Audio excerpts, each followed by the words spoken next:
శ్రోతలకి నమస్కారం. గోదావైభవము కార్యక్రమమునకు స్వాగతము. ప్రార్థన. జ్ఞానానందమయం దేవం నిర్మలస్ఫటికాకృతిం ఆధారం సర్వవిద్యానాం హయగ్రీవముపాస్మహే. రంగనాథుని ఆలయంలో చేరి వైకుంఠసీమలో స్వామిలో లీనమై ఉన్న గోదాదేవి వేకువనే మేలుకొని విల్లుపుత్తూరు వచ్చి తండ్రి ఇంట శయ్యపై పరుండి ఉన్న తన శరీరంలోకి ప్రవేశించింది. లేచి కోనేటికి చేరుకొని తేటనీటిలో స్నానం చేసి కలువ పువ్వుల దండ కూర్చి తన మెడలో ధరించింది. బాలగోపాలదేవుని దేవాలయానికి చేరుకొని స్వామికి పూలమాలను అలంకరించింది. పరికించి చూడగా తన చంద్రహారం స్వామి కంఠమాలగా వెలుగొందుతూ కనిపించింది. గోద మురిసిపోతూ స్వామిని ఇలా అడిగింది. గోద ఈ రీతి పలికెను కొమరు మిగుల, నేను వలచితి తొనుగల్త నీదు రూపు. రంగపతి కడ కంప కారణము తెల్పి, మనసు తృప్తిని గూర్పమే మహితమూర్తి. అనిన శ్రీకృష్ణుడి రీతి ఆనతిచ్చే, సర్వజీవుల ఎడగల స్వామి ఒకడే. సర్వతత్వములందున స్వామి ఒకడే, మనసు కోరిన రూపంబు మమత కొలుపు. నీవు కోరిన రూపంబు నిదుమదిని, నిండెనే గాని ఆ రూపు నియతి లేదు. కోరికల రూపు మనసును చేరికలచు, కోరకుండని రూపంబె కొసకు మిగులు. గోదా ఇలా అడిగింది. మహానుభావ, నేను మొదట నీ రూపాన్నే వరించాను కదా, నన్ను రంగనాథుని వద్దకు పంపడంలోని అర్థమేమిటి? తెలియచేస్తే నేను తృప్తి పడతాను. కృష్ణుడు ఇలా అన్నాడు. సర్వజీవుల హృదయాలలో ఉన్న స్వామి ఒక్కడే, సర్వతత్వాలలోనూ ఒక్కడే స్వామి ఉన్నాడు. అలా కాక మనస్సుతో ఏదో ఒక రూపాన్ని కోరుకుంటే ఆ రూపం మమకారం రేపుతుంది. నీ మనస్సులో నిండినది నీవు కోరిన రూపం మాత్రమే. ఆ రూపానికి ఒక నిశ్చిత రూపం లేదు. కోరికతో మిళితమైన రూపం మనస్సులో చేరితే మనస్సు కల్లోలం అవుతుంది. చిట్ట చివరకు మిగిలేది కోరికకు అతీతమైన రూపమే సుమా. దేవుని విషయంలో ఈ చెప్పిన విషయం సత్యమే. ఒక దేవుని ప్రేమించానని ఆరాధించానని పట్టుపడితే ఆ పట్టు సరళ చేసే వరకు వాసుదేవుడు విశ్రమించడు. లౌకిక విషయాలలోనూ అదే సత్యం. ఒక విషయాన్ని కోరి మనసులో పెట్టుకుంటే తరువాత మరో కోరిక వచ్చి చేరుతుంది. ఇలా కోరికల వెల్లువలు మనస్సును కలచివేస్తాయి. చివరకు విసిగిపోయి ఆశను వదిలిపెడితే కోరికలు అంతరిస్తాయి. తనకు అవసరమైనవి, అర్హత ఉన్నవి కోరకుండానే సిద్ధిస్తాయి. లోకంలో ఎన్నెన్నో తరహాలున్నాయి. ఆ తరహాల వెనుక ఏకసూత్రంగా ఒక సత్యం ఉంది. ఆ సత్యానికి ఒకటే తరహా ఉంటుంది. లోకంలోని ఇన్ని తరహాల వ్యక్తుల మనస్సులలో పుట్టే ఊహలన్నీ మాయ అని వేదాంతులంటారు. అది సత్యం కాదు. లోకంలోని తరహాలన్నీ నాయందే పుట్టుకు వస్తున్నాయి. ఇన్ని మతాలు, ఆరాధనలు, యోగాది మార్గాలు మాయ మాత్రమే కాదు, వాటికి వెనుక ఒక సత్యం ఉంది. అది నేను. నీ కంటితో మాత్రమే చూడగల స్థితిలో మనస్సును నిలబెట్టడానికి ఒక ఆధారం కావాలి, ఒక రూపం, ఒక ఆరాధనా విధానం కావాలి. అలా కంటితో చూడడం కాక దానికి అతీతంగా బుద్ధితో, ప్రజ్ఞతో చూడగలిగినప్పుడు ఎన్నో కోట్ల కొలది రూపాలు నాలో నుండి రూపుదిద్దుకొని నాలోనే నటించి మళ్ళీ నాలోనే కరిగిపోతూ ఉన్నాయని దర్శనమవుతుంది. గోదాకుమారి, నీవు నాలో నిలబడి కన్నులు మూసుకొని మోహపడకుండా లో దృష్టితో చూడు అని కృష్ణుడామెను వక్షానికి హత్తుకున్నాడు. ఆమె పరవశంగా కన్నులు మూసుకుంది. ఒక సువిశాలమైన ఆకాశమే ఒక్క రూపంగా ధరించినట్లు ఆమెకు కనిపించింది. దాని లోపల సూర్యచంద్రులు, గ్రహగోళాలు, కుటుంబాలు, కోట్లాది తారకలు విహరిస్తున్నాయి. శివుడు, బ్రహ్మ, ఇంద్రుడు మొదలైన దేవతలు, సకల జీవరాశుల నమూనాలు, సమూహాలు ఆ ఆకృతిలో నుండి పుట్టి మండలాకారంలో గిరగిరా తిరుగుతూ తలక్రిందులైపోతున్నాయి. కాల ప్రవాహాలు, వానిలో పుట్టే కాల పరిణామం, ఇవన్నీ చోటు దానిలోని భాగాలు, వాని నియమిత ప్రవర్తనలు అన్నీ క్రమ పద్ధతిలో ఆ ఆకారంలోనే లాస్యం చేస్తున్నాయి. ఆ విశ్వమయమూర్తికి కేశాంతాలుగా మేఘాలు విహరిస్తున్నాయి. వేదాలు సంగీతధ్వనులై ముఖంలో గానం చేస్తున్నాయి. నాసికారంధ్రాలుగా అశ్వినులున్నారు. సకల ఋషిశ్రేష్ఠులు ఆ మూర్తి భుజాలలో నుండి వ్యక్తమవుతున్నారు. సమస్త లోకాలు ఒక్క రాశిగా ఆయన గర్భంలో దర్శనమిస్తున్నాయి. ఆ విశ్వమయ శరీరుడు దిక్కుల చిట్ట చివర వరకు వ్యాపించి ఉండి ఎన్నెన్నో వింతలు చూపుతున్నాడు. గోదాదేవి కన్నులు తెరిచి చూడగా శ్రీకృష్ణుని వక్షస్థలంలో రంగనాథుడు కనిపించాడు. అతనికి నమస్కరించిన గోదా కృష్ణుని కన్నులలోనికి చూస్తూ ఇలా అంది, మహాత్మా, కన్నులు మూసిని చూచినంతసేపు చూపు, ప్రజ్ఞ నిలకడగా ఉంటున్నాయి. ఒక్కసారి కన్నులు తెరిచి నీ ముఖం చూడగానే మళ్ళీ మోహం కమ్ముకొస్తోంది. కనుకనే ఇంకా ప్రశ్న మిగిలి ఉంది. అన్ని రూపాలు నీలోనే ఉన్నాయి కనుక నీ రూపాన్నే నేను వరించడంలో తప్పే ఉంది. నీ కన్నులలోని చిలిపితనాలు నాకు ఆనందం కలిగిస్తాయి. రంగనాథుని హృదయంలోని ప్రేమ స్పర్శకు పరవశురాలనై మత్తులో కరిగిపోతున్నాను.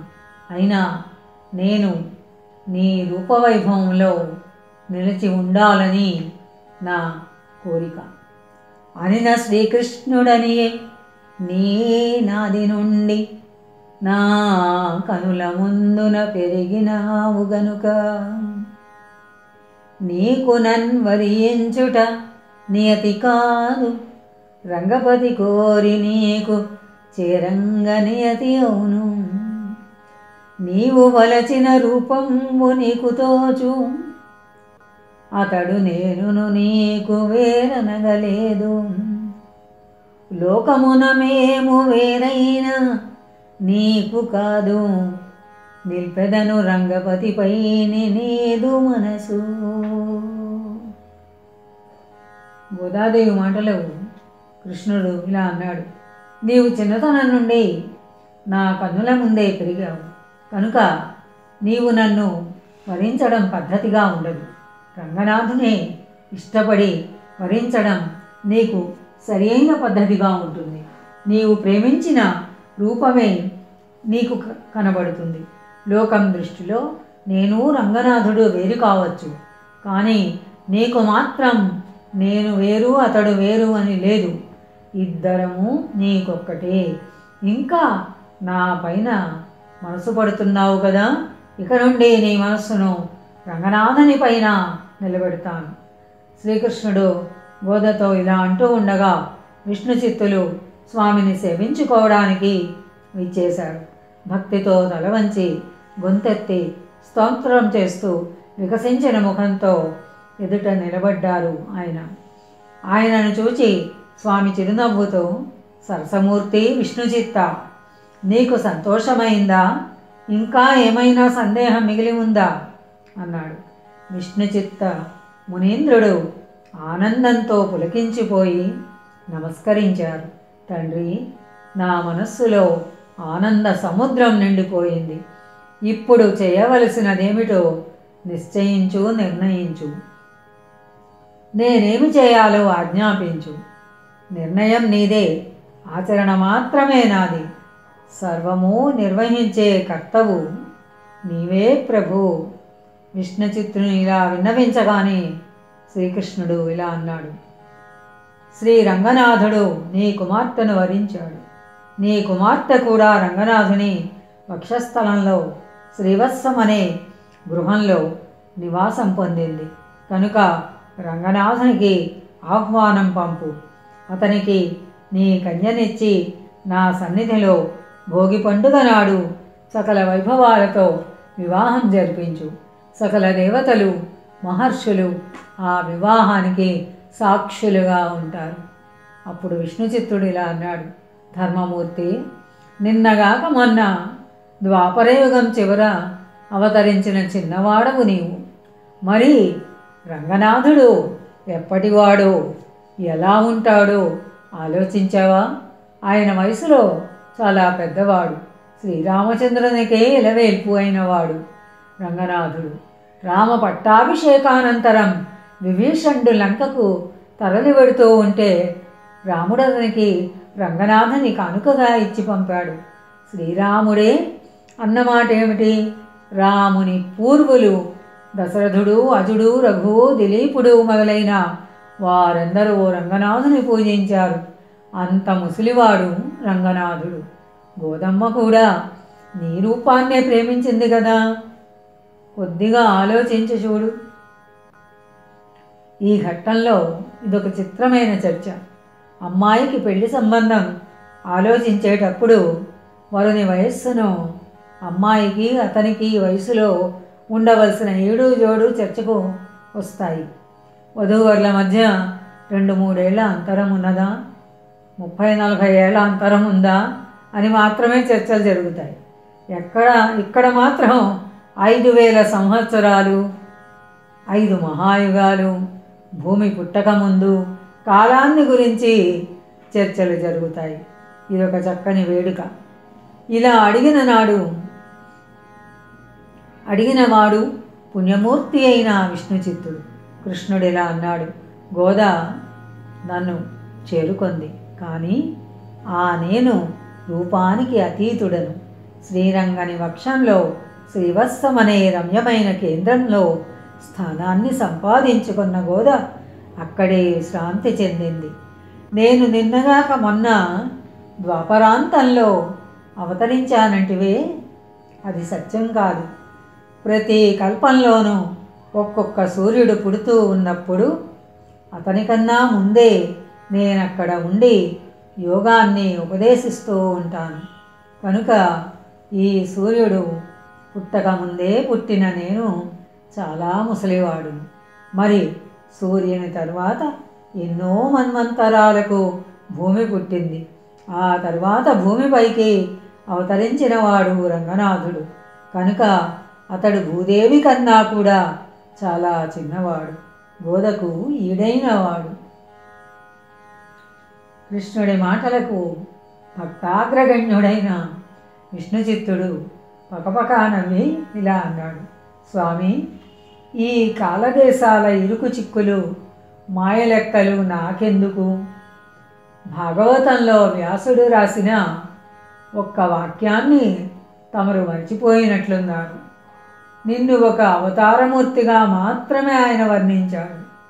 శేషపానుపుపై పవళించిన రూపమే లక్ష్మీ నివాసమని, అన్ని అవతారమూర్తులకు ఆ రూపమే మొట్టమొదటి మూలమూర్తి అని వ్యాసుడు వర్ణించాడు కదా. మీకందరికీ మూలమూర్తి అయిన శేషశయనుడైన రంగనాథుడు చాలా ముసలివాడు కదా. కృష్ణుని లీలలను, వానిలోని తత్వాన్ని చాలా భాగం దర్శించి అందులో కూడా కొంత భాగమే మానవులకు అందించిన వ్యాసుని వాక్యాలను కృష్ణుడికే ప్రమాణంగా చూపడానికి విష్ణుచిత్తుడు ప్రయత్నించాడు. సూర్యకిరణాలను గురించి వ్రాసిన ఒక రచయిత వాక్యాలతో సూర్యుడిని బంధించడానికి ప్రయత్నించినట్లు విష్ణుచిత్తుడు కొంత అతి తెలివి ప్రవర్తించాడు. కృష్ణుని ఆదేశానికి ఒక భక్తుడు ఒక అభ్యంతరం లేవదీసి ఎదురు ప్రశ్న వేశాడు అంటే దానికి సూటిగా సమాధానం చెప్పడం కృష్ణుని పద్ధతి కాదు. ఏవో చిక్కులు కల్పించి తనకు తానే కృష్ణుని మాటలోని సత్యాన్ని గ్రహించేటట్లు చేస్తాడు. అది కృష్ణుని పద్ధతి. కానీ కృష్ణుడు మన అంచనాలకు లోబడి ప్రవర్తించడని ఇంతకు ముందే చెప్పుకున్నాము. ఇప్పుడు అంతే జరిగింది. విష్ణుచిత్తునకు జరగవలసిన క్షాళన ఇంతకు ముందే జరిగిపోయింది. కనుక కృష్ణుడు ఈసారి సూటిగా జవాబు చెప్పి కర్తవ్యం ఆదేశించాడు. మన లెక్క ఇప్పుడు కూడా తప్పింది. కృష్ణుని పద్ధతి ఇదే. విష్ణుచిత్త, నేను నీకు కర్తవ్యాన్ని ఆదేశించినప్పుడు శాస్త్ర పురాణాలను, వేద తత్వాలను, ధర్మశాస్త్ర చర్చలను ప్రస్తావించరాదు సుమా. నా మాట ఒక్కడే నీ హృదయంలో నిలబడి ఉండాలి.